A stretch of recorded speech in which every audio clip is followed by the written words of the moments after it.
Hey, welcome back to Jazz Time. JazzTime.com is an online store that buys, sells, and trades authentic luxury watches. We make these videos so you can easily choose the best watch for yourself in the comfort of your own home. We offer the lowest prices anywhere online. If you'd like to know the price, simply click on the links in the description below. We greatly appreciate if you purchase your next watch from us at JazzTime.com. Today we'll be talking about the Code 1159 by Audemars Piguet, the self-winding chronograph. The reference number being 26393OR.OO.A321CR.01. This one, a kind of a divisive watch, very controversial. There's a lot to unpack here, and I'll be unpacking a little bit more than all of the other channels that I've seen. I did quite a bit of research on this watch. I saw what a lot of the community has been saying about it, and let me just dispel some things in this video, okay? So a lot of people say this is kind of a garbage watch. A lot of people miss Gerald Genta's, Royal Oak, and, okay, so they're not wrong, but they're not correct either, because, well, the only way you're going to actually get growth is to actually branch out, do something different, and Audemars Piguet have done something, well, a lot of things very different with this watch. So I'll be going over the case, the dial, not much of a bezel here, the crown functions, the chronograph functions, the movement, and this nice blue alligator leather strap. And I'll be giving you my thoughts on all of these and the myths, dispelling them throughout this video. So starting off with this case, it's a 41mm case. It measures a little bit larger than that, and with the chronograph pushers and the crown, certainly it comes out to just above 41mm, but they do measure 41mm from finger to thumb. That's the 2 o'clock to 8 o'clock position, or the 10 to 4, same distance. It has a thickness of about, let's see, I wrote it down here, it's 12.6mm in thickness, a curved sapphire crystal on the front and flat sapphire crystal on the back, both very interestingly done. As you can see, just looking at that, you can tell we're in for a ride on this one, all right? So anyway, 12.6mm at the thickest. It tapers down quite a bit toward the top and bottom portions of this watch case, which is all 18 karat rose gold, pink gold, as you want to call it. Only 30 meters of water resistance, so don't take this more than surface swimmable, and let me just say this right now, it's a dress watch. Even though it is a chronograph, yes. Chronographs are a sort of hallmark, a definitive point that says that this is a sports watch. But this is actually a dress watch. Let me make that clear, a dress watch. 12.6mm, not the thinnest dress watch, but a dress watch. Why is that? Because it has the leather strap here. I'll get to that in a moment, but it comes on a leather strap. It's a dress watch. End of story. End of discussion. All right. So taking a look at the side of this case, nothing you don't already know if you've already researched this watch. You have a skeletonized lug profile here. So this was certainly designed by someone who will never ever have to clean this. But certainly if you've got the means, you have the money, well, that's going to be no issue. It's going to be not a problem at all.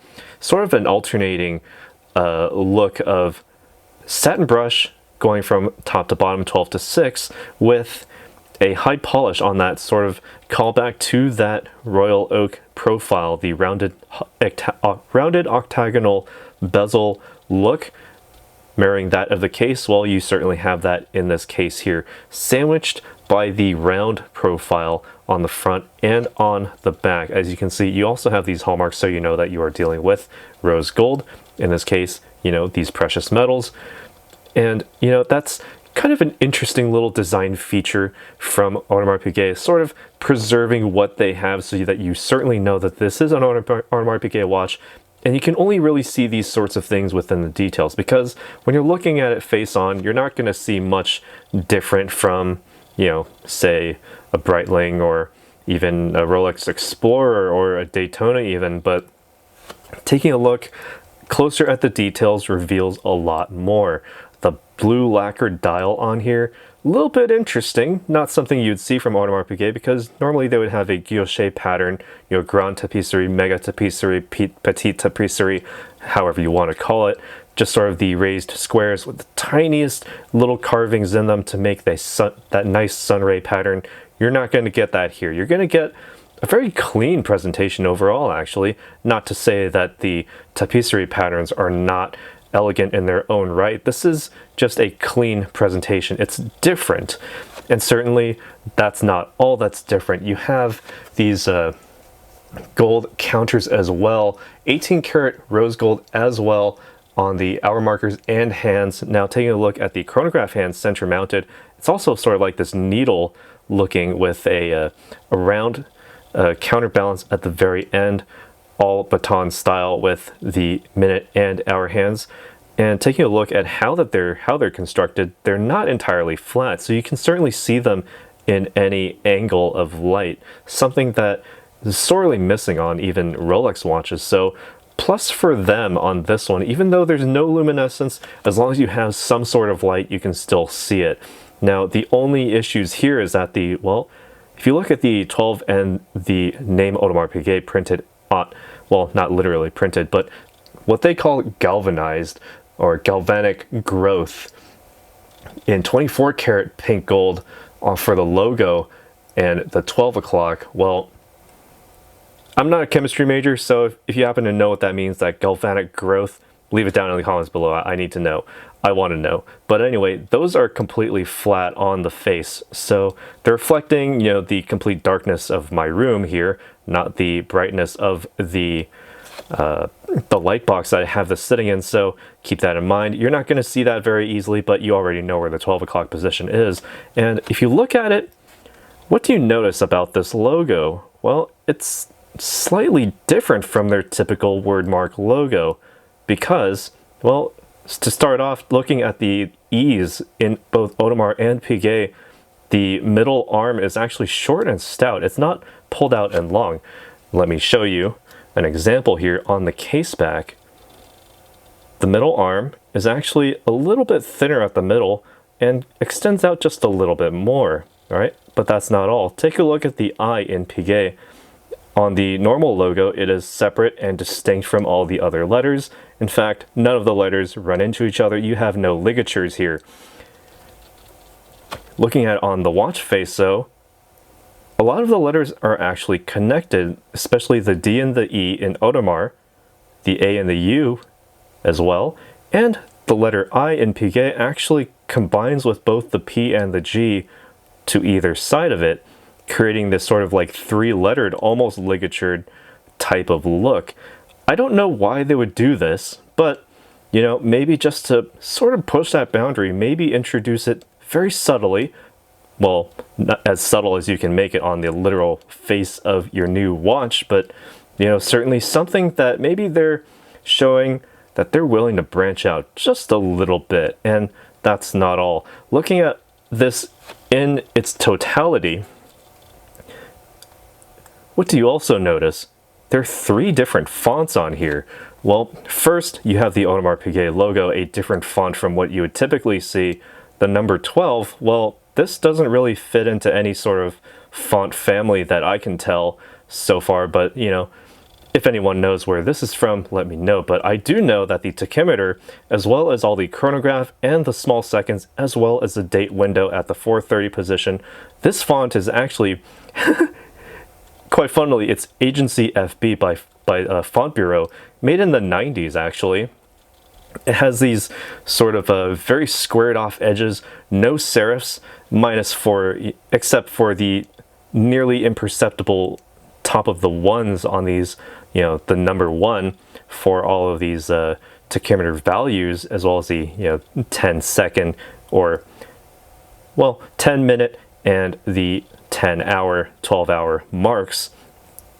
But it's just interesting being able to recognize a font like this that just comes stock with the Adobe Creative Suite. But anyway, why would they use fonts like this? Why not just use, typical, unrecognizable standard fonts such as copperplate? Well, they're going with something modern, and overall, taking a look at this watch, this is all modernized. Just some slight callouts to their heritage, that royal oak design, obviously, and certainly that AP logo on the winding crown, nothing different there. But taking a look at how all of this works together on this watch face, if you look at all the details, this just screams modernity. They're changing things up for, I think, honestly, for the better.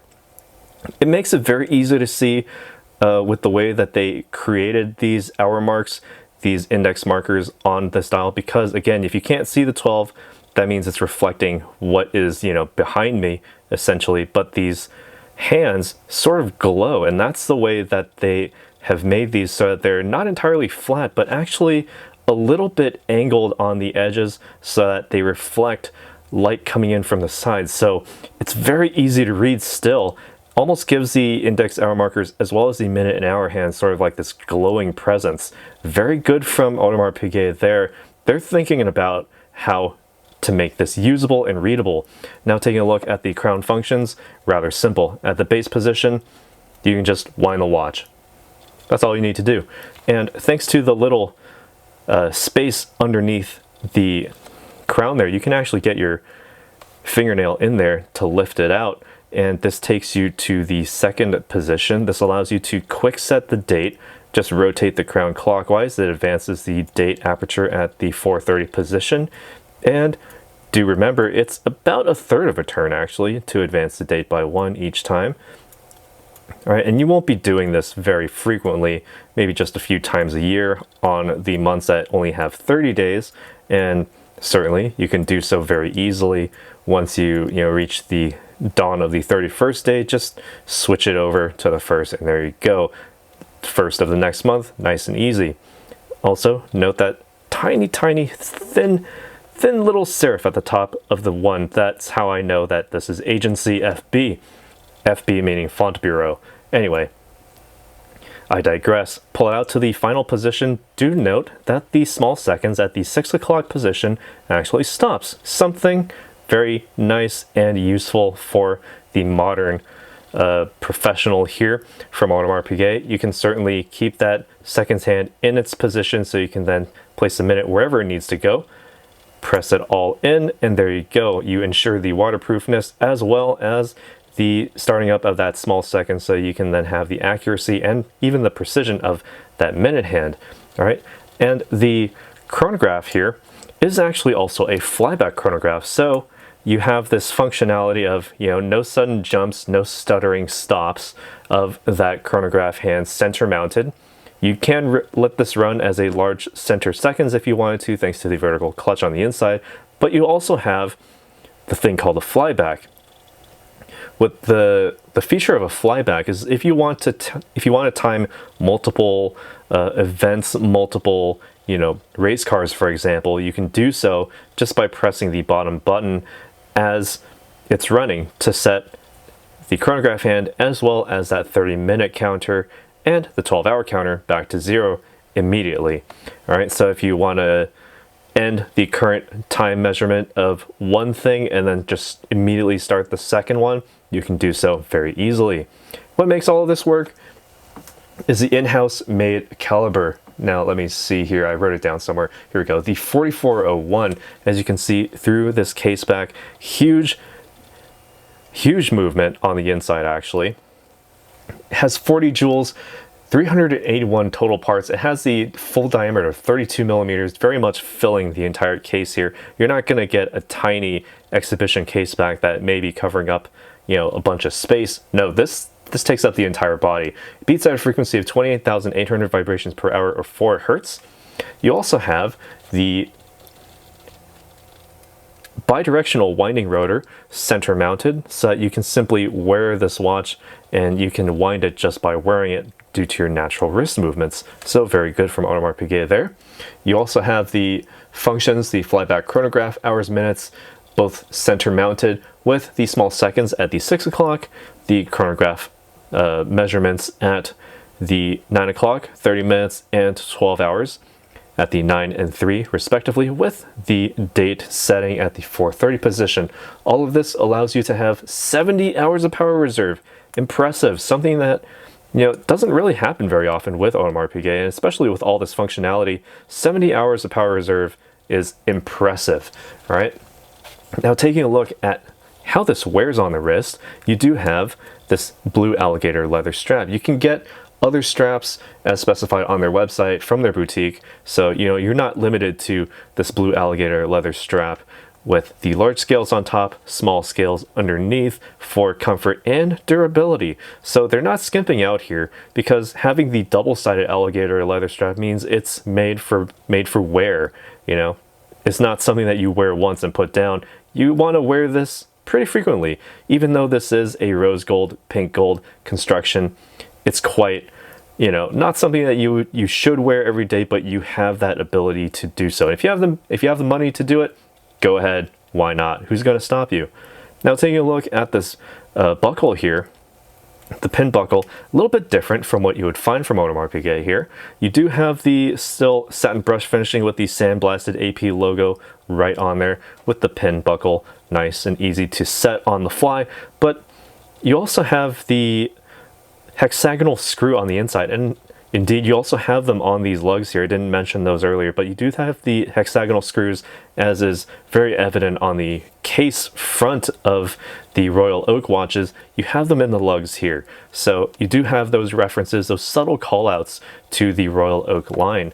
Now, while we're here, I can try it on my wrist and give you my thoughts as to how it wears. Now, keep in mind that this is a 41mm watch, so it's a bit big for me, and even though this strap, I have it set to the smallest setting,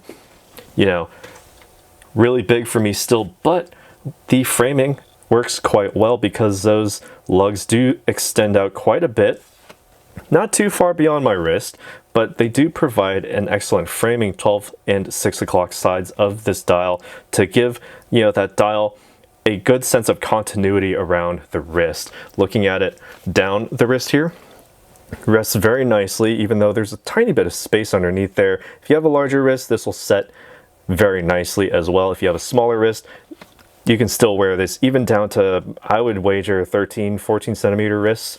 So maybe like a 5.5 to 6 inch wrist could still wear this watch. And certainly it doesn't look bad. It actually looks quite nice. And for a watch that almost looks like a Daytona, and I say almost looks like a Daytona from Rolex, this Audemars Piguet actually does look quite elegant, actually. And certainly when you look at all the details, that's where it all comes out. You have, speaking of the details, look at that. The way that the crystal is set up, you do have the inner domed portion of that crystal creating sort of an echoing visual effect within that dial, so that it looks like the crystal is sort of echoing with itself and fading literally into the dial, which sort of tilts away from you, the viewer, depending on which angle you're viewing it at, but it's still tilting away. So that's quite an interesting little side effect of this crystal, which, by the way, again, domed only from the 12 to 6. It is actually flat when you measure it from 9 to 3. And here, let me prove it to you using the warranty card. All right, so you can see that I can move the warranty card. It is certainly, domed from 12 to 6, but from the 9 to 3, sits flat. It does not move. It is completely flat. It is not a saddle-shaped crystal. It is completely flat, as you can see. Also, scratch resistant, so no need to recoil in your chairs at home. It's because, this is a scratch resistant sapphire crystal. It's a plastic warranty card. It's not going to scratch it. And certainly no suit threads or buttons will scratch this either.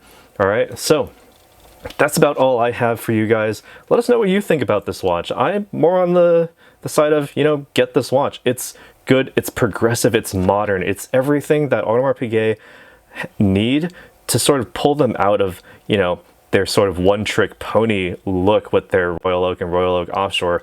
Both the hexagonal screws on the front of a large rounded octagonal case.